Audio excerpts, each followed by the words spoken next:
గాంధీ గారి ఆధ్వర్యంలో కళాకారుల ఆధ్వర్యంలో నడుస్తున్నటువంటి కాంగ్రెస్ సాంస్కృతిక విభాగం ఆధ్వర్యంలో నడుస్తున్నటువంటి ఈ పాదయాత్ర కళాకారుల జీవితాల్లో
గోచి గంగడేసి తెలంగాణ రాష్ట్రం కోసం ఆట పాటలతో తెలంగాణ రాష్ట్రం వచ్చేదాకా ఆడిపాడిన కళాకారులు ఇక్కడ ఉన్న వాళ్ళందరూ.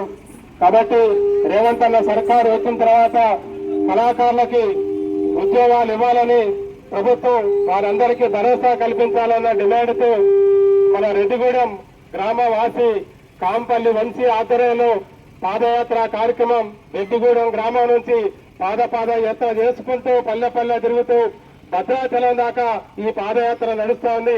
కాబట్టి ఇప్పుడైనా రేవంత్ అన్న సర్కారు కళాకారులని ఉపాధి మార్గం చూపెట్టాలా, వారికి ఉద్యోగాలు కల్పించాలన్న పాదయాత్రే ఈ పల్లె యాత్ర.